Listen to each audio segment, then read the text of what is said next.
Le manque de matière d'œuvre dans les établissements d'enseignement technique, c'était la principale raison de la colère des élèves.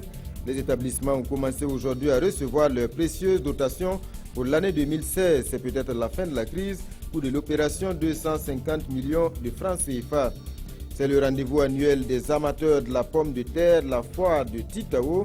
Cette année encore, elle a tenu toutes ses promesses, une édition marquée par l'engagement des producteurs à adopter les bonnes pratiques pour une production durable. Explication dans ce journal.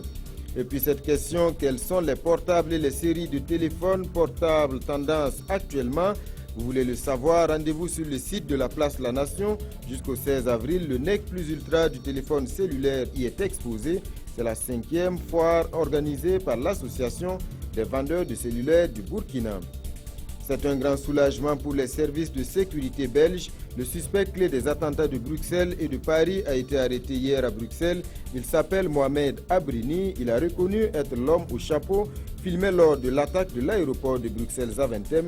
2 autres suspects très recherchés ont également été arrêtés. Voilà pour la une de ce journal. Mesdames et messieurs, bonsoir et bienvenue. C'était l'une des principales revendications des élèves des écoles d'enseignement technique, la dotation de leurs établissements en matière d'œuvres indispensables pour la formation. Le ministère de l'Économie et de l'Éducation nationale a tenu parole. L'opération de distribution a commencé ce matin. 25 établissements vont recevoir leur dotation pour 2016. Coût de l'opération, 250 millions de francs CFA. Souleymane Sanou, Aruna Mare. À travers cette remise symbolique de l'aine, c'est une bouffée d'oxygène que le ministère de l'Éducation nationale et de l'alphabétisation apporte ainsi aux établissements professionnels confrontés au manque de matière d'œuvre. Il s'agit du nécessaire à la formation pratique des élèves des établissements professionnels. Cette dotation est prévue depuis longtemps, mais c'est la procédure des marchés publics qui n'a pas permis que la dotation puisse être mise à disposition à temps. Sinon, généralement, tous les ans, il y a une répartition qui est donnée pour chaque établissement et on procède à la dotation en matière d'œuvre. Pour 2016, nous avons au budget 250 millions pour la matière d'œuvre pour les 25 établissements qui sont fonctionnels aujourd'hui. Cette dotation intervient suite à la grève de 112 déclenchée par les élèves pour exiger une dotation en matière d'œuvre. Au lycée professionnel Niénéga, des disciplines comme la broderie, le tissage et l'hôtellerie-restauration sont dispensées aux 314 élèves. Pour le proviseur, cet appui, même s'il accuse un retard, est tout de même une épine de moins. Sans matière d'œuvre, il n'y a pas de réalisation de TP. Vous voyez même que les élèves sont déjà à l'œuvre. Et vraiment, nous sommes très contents.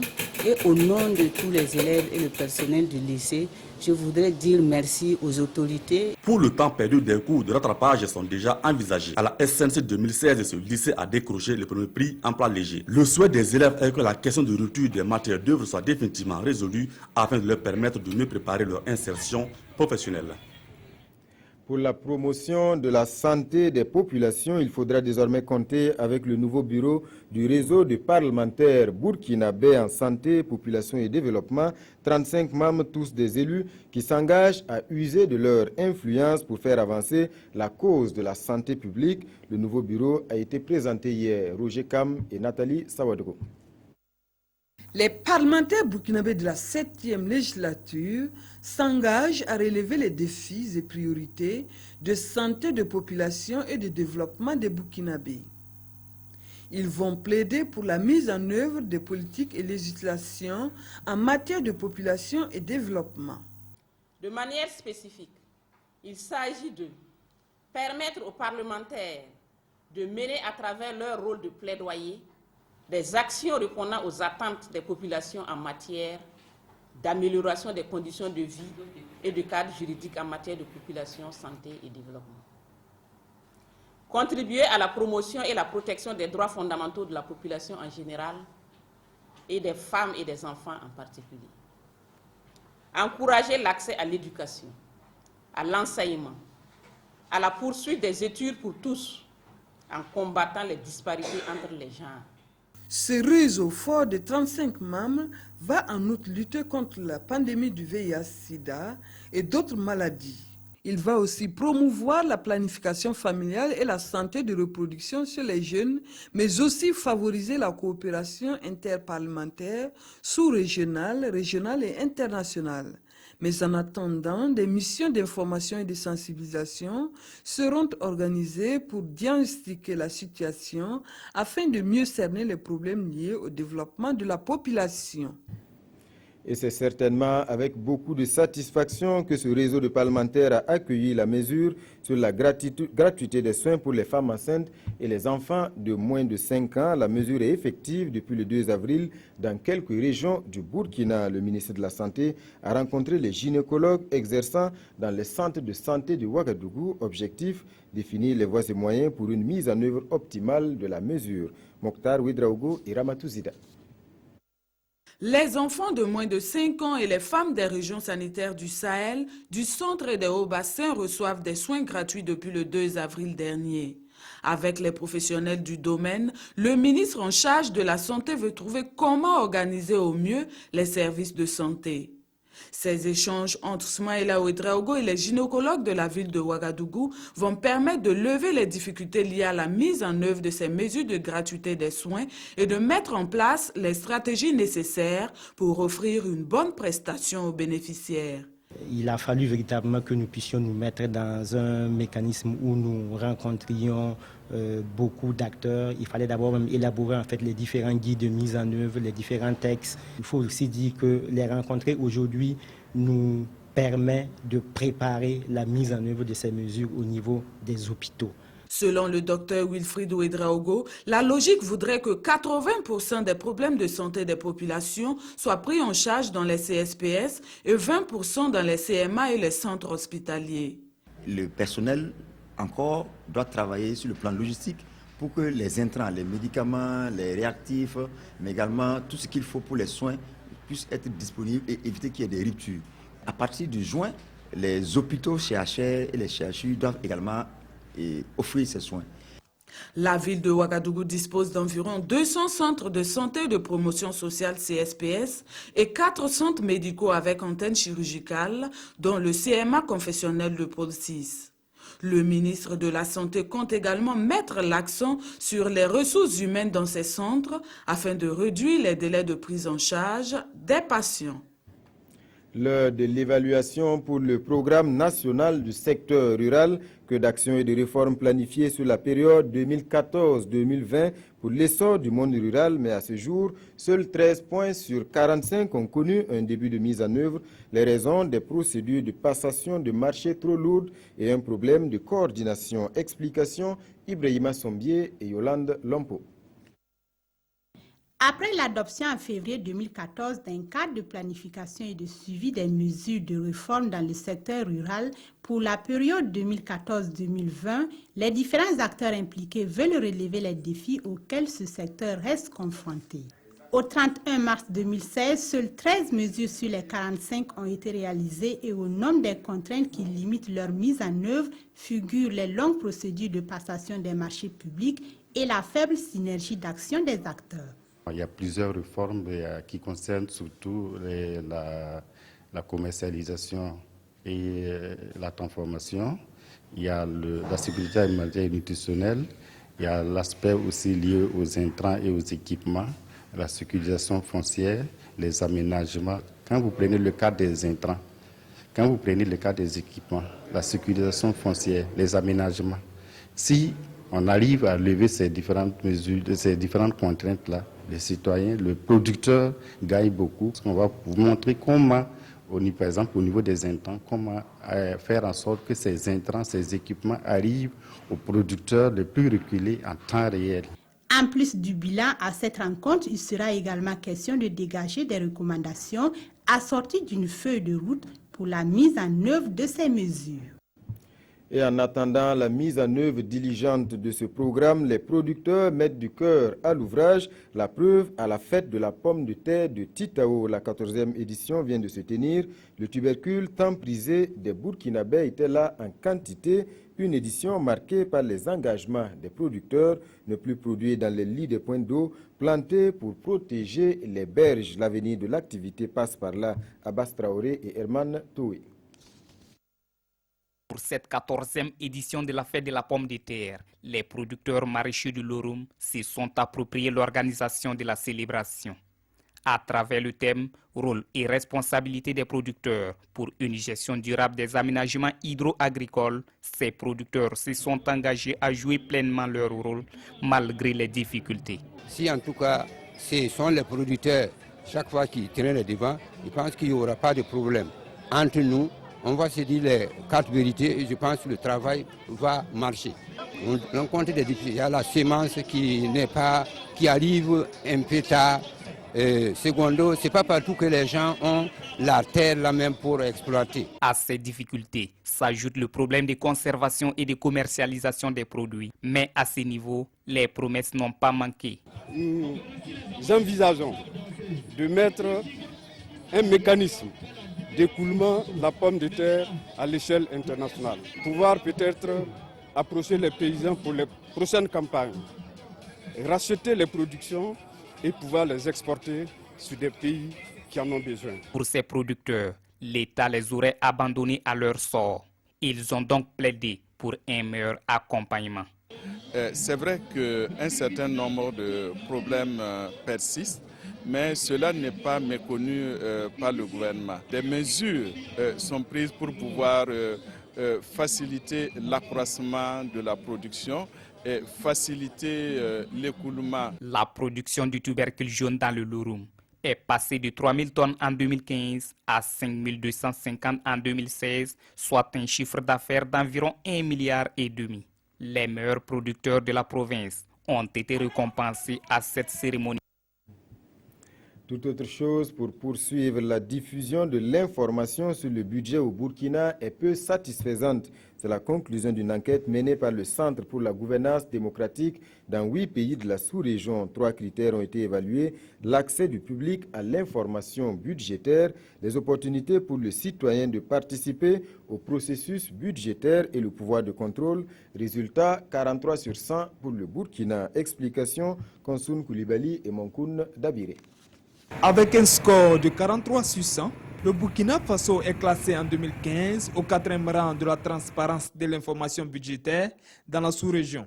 C'est le résultat de l'enquête menée par le CGD et ses partenaires dans 8 pays africains. L'étude révèle un déficit de l'accès à l'information et une faible participation du public au processus budgétaire. L'enquête établit par ailleurs une faiblesse de l'action de contrôle budgétaire du Parlement et de la Cour des comptes. Dans le cadre du Internal Budget Partnership, il y a 8 documents clés qui sont définis et qui doivent être produits et publiés, donc mis à la disposition du grand public, pour que quand même le citoyen puisse d'abord comprendre quelles sont les intentions du gouvernement en termes de recettes. Le déficit de transparence et de redevabilité budgétaire influence les résultats et les performances des politiques publiques. Et pour refaire son retard, les enquêteurs proposent au Burkina l'établissement d'un mécanisme d'implication des populations. Avant l'insurrection populaire en 2014, on a constaté qu'il y avait au niveau du Parlement une certaine ouverture qui permettait aux organisations de société civile d'approcher et de pouvoir échanger autour du budget. Donc c'est de demander justement aux nouvelles autorités de poursuivre cela dans cette dynamique. Pour les conférenciers, une large diffusion des documents sur le budget pourrait permettre au Burkina de réaliser des progrès et d'améliorer le contenu du projet de loi de finances. Un budget alimenté en bonne partie par les services douaniers, les cadres des bérets noirs qui se mettent à jour concernant la Convention de Kyoto révisée et le cadre des normes SAFE, deux textes internationaux dont le but est l'amélioration de l'efficacité des services douaniers. Avant leur ratification par le Burkina, il était indispensable pour ces cadres de maîtriser leurs outils de mise en œuvre. Moussa Ouedraogo et Kadi Sanogo. La Convention de Kyoto révisée est entrée en vigueur le 3 février 2006. Elle encourage la facilitation des échanges et les contrôles efficaces aux dispositions légales qui énoncent en détail l'application de procédures simples mais efficaces. Initiée par la Direction générale des douanes en collaboration avec l'Organisation mondiale des douanes, ce séminaire était destiné aux cadres des douanes et aux partenaires privés. Nous tirons comme enseignement en tant qu'acteurs de la chaîne logistique beaucoup d'informations Parce que la vision actuelle de l'Organisation mondiale des douanes, que l'administration des douanes burkinabé épouse et qui donne de nouvelles mesures dans l'exercice de nos activités, a commandé que nous soyons près de nos partenaires, qu'est l'administration des douanes, pour mener ensemble ces réflexions et partager justement ces conclusions en vue de nous mettre aussi à niveau, de professionnaliser et de moderniser notre profession. Pour les premiers responsables de la douane, cette rencontre revêt une grande importance. C'est de faciliter les échanges internationaux. C'est pour ça que nous avons réuni les cadres de l'administration des douanes pour leur faire maîtriser le contenu, l'architecture de cette convention et du cadre des normes CIF, en vue de la prochaine adhésion du Burkina Faso à la dite convention. Les participants vont mettre à profit leurs connaissances et expériences pour une mise en œuvre effective de la convention de Kyoto révisée. La chambre criminelle de la cour d'appel de Bobo-Dioulasso vient de tenir ses assises criminelles à Gawa et à Diebougou. 10 dossiers criminels ont été jugés pour des faits de meurtre, d'infanticide, de coups et blessures aggravées et d'incendie volontaire. La peine maximale a été prononcée dans l'affaire de coups mortels, soit 20 ans de prison ferme. Basile Bassolé et Draman Kabouré.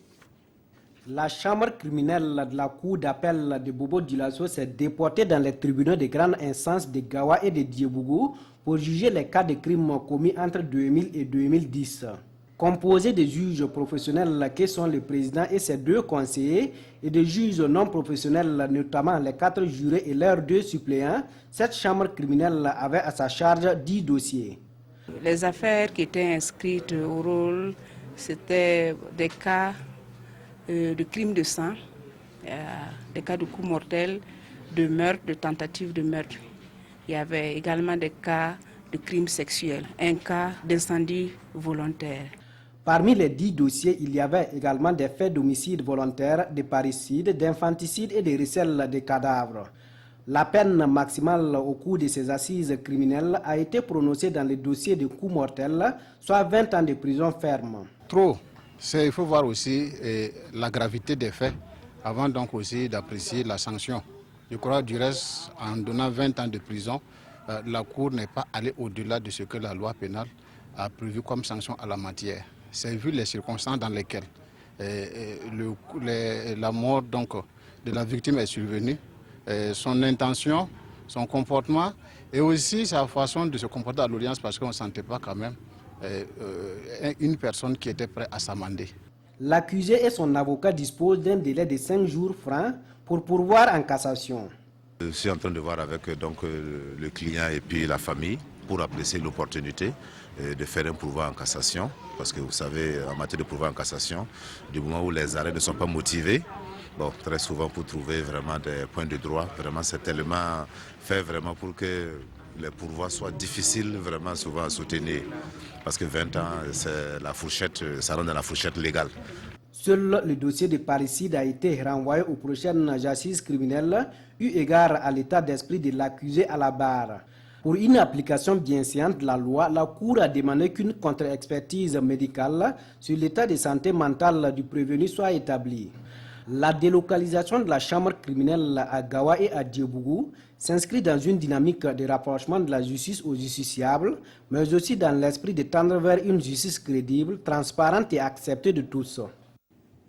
La société civile burkinabé élabore son rapport sur la mise en œuvre du pacte international relatif aux droits civils et politiques. Le Burkina Faso a ratifié ce texte en 1999 et a l'obligation de produire régulièrement des rapports. Mais la société civile, elle aussi, a son mot à dire. Adama Guiti, Bouma Ernest Nevier.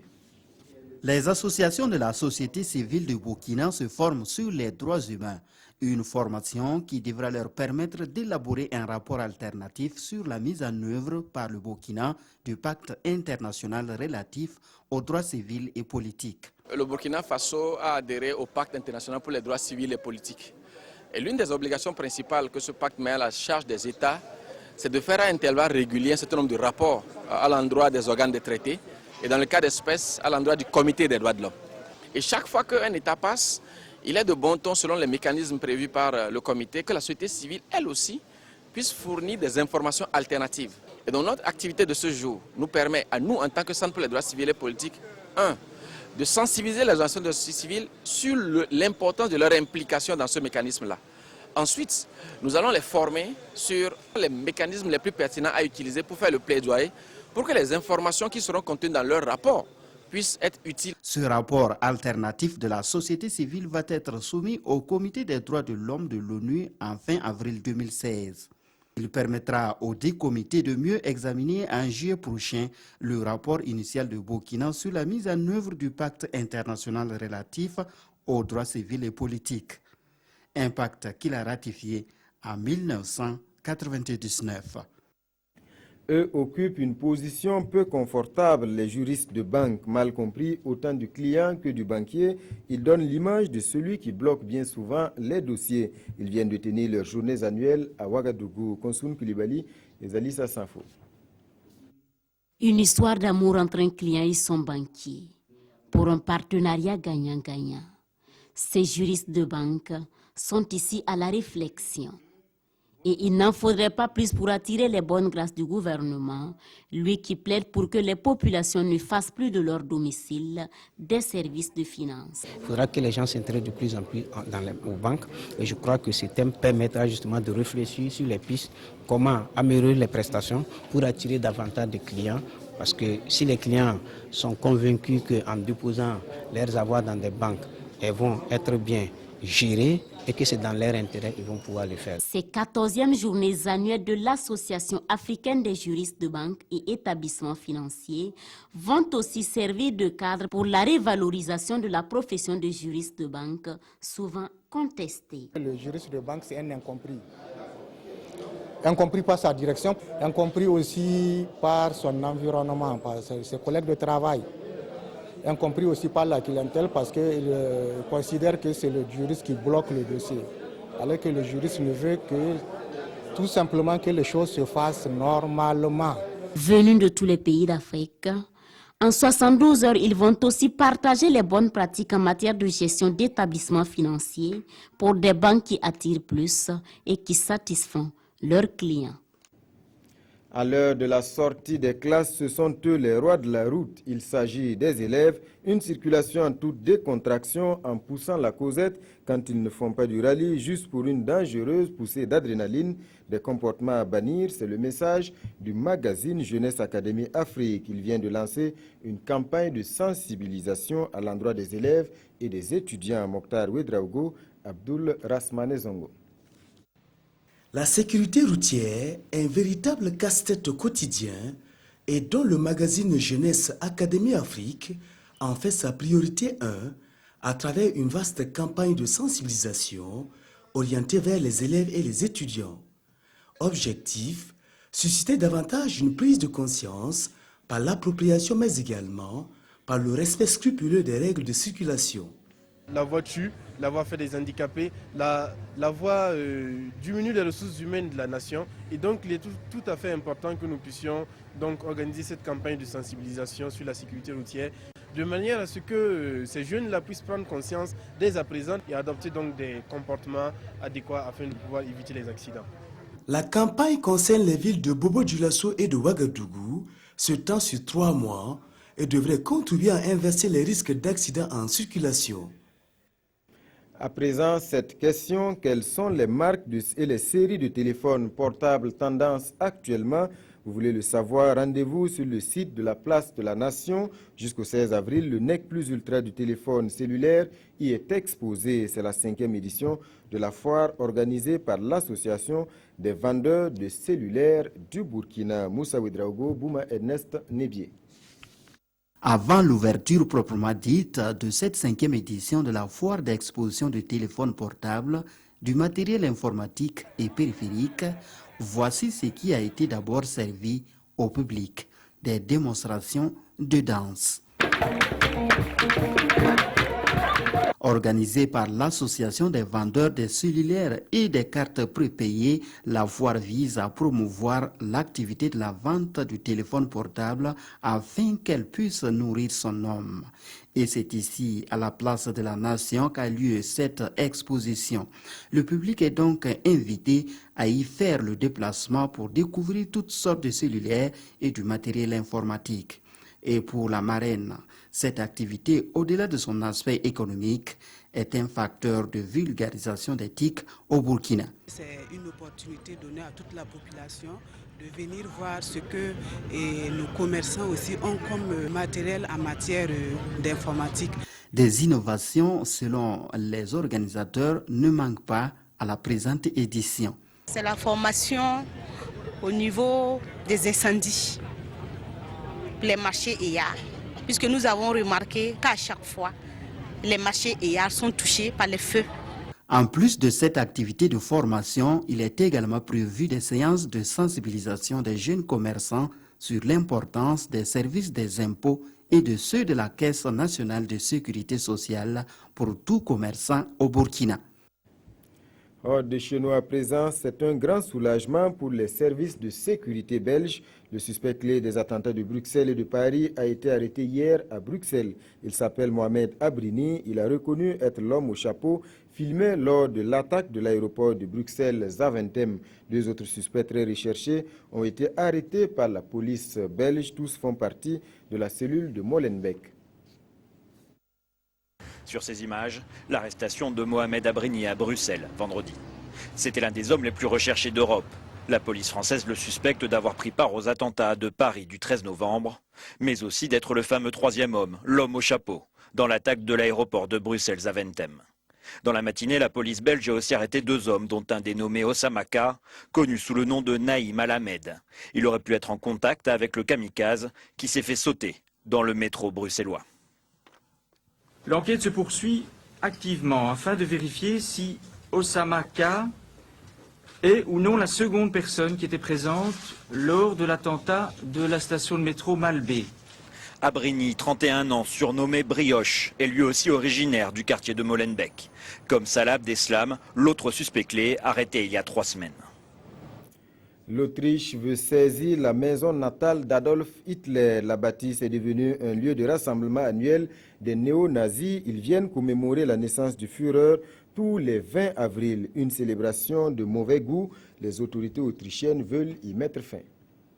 C'est une maison jaune adulée par les néo-nazis. La bâtisse natale d'Adolf Hitler à Braunau am Inn, en Autriche, pourrait bientôt changer de propriétaire pour tomber dans le giron de l'État. C'est ce qu'a annoncé le ministère autrichien de l'Intérieur. Le projet était dans les cartons depuis plusieurs années. Objectif, mettre fin à une longue bataille judiciaire avec la propriétaire qui refusait toute rénovation de l'édifice.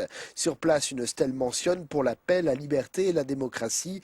Plus jamais de fascisme, des millions de morts nous le rappelle. Les militants néo-nazis se rassemblent tous les 20 avril, date anniversaire de la naissance d'Hitler en 1889, devant cette bâtisse de 800 mètres carrés.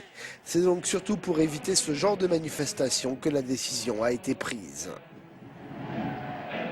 À présent, la revue de presse des hebdos. Cette semaine, c'est surtout la situation politique nationale qui a intéressé les journaux.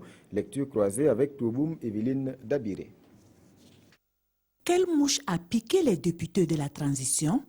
Cette question de Gigi fait allusion au projet de loi de finances rectificative adopté par le CNT, malgré des insuffisances relevées par Gigi. Pour cet hebdomadaire, outre le non-respect de la loi, le gouvernement de la transition s'est permis de procéder à 2 autres dépenses par le truchement des décrets d'avance pris le 7 décembre 2015. Gigi précise que ces décrets posent 2 problèmes qu'il explique dans ses colonnes, puis conclut: l'ex-ministre des Finances et du Budget et son ex-ministre délégué doivent des explications sur ces actes. Un autre aspect de la gestion de la chose publique a retenu l'attention de l'opinion, à savoir l'affaire dite deal de parcelles à Ouaga 2000. L'opinion analyse les faits et conclut que les autorités de la transition sont assises sur l'article 73 de la Constitution qui stipule clairement que, pendant la durée de leur fonction, les membres du gouvernement ne peuvent directement acheter ou prendre en bail tout ce qui appartient au domaine de l'État. En français facile, explique l'opinion, ni Zida, ni les ministres ne pouvaient acheter de parcelles à Ouaga 2000. Autre sujet d'intérêt pour vos journaux, les éliminatoires de la CAN 2017. Les résultats du match retour Ouganda-Burkina compliquent encore la situation pour la qualification des étalons, informe l'opinion. Aussi, les supporters des étalons ne doivent pas avoir le sommeil profond, explique Gigi, surtout après ces propos de Charles Kaboré pour qui L'objectif n'était pas de bien jouer, mais de prendre au moins un point. Une telle analyse est inquiétante, poursuit ce journal, parce qu'elle s'apparente à un aveu d'impuissance de la part du capitaine des étalons. L'opinion en déduit que la route du Gabon est encore longue pour les étalons. Et puis, entre nous, interroge Gigi, si les étalons doivent aller à la CAN avec ce niveau de jeu, est-ce qu'il n'est pas préférable de réfléchir avant de prendre l'avion pour le Gabon? Voilà, mesdames et messieurs, c'est la fin de ce journal. Merci à vous qui l'avez suivi. Passez un bon week-end en compagnie des programmes de la télévision du Burkina.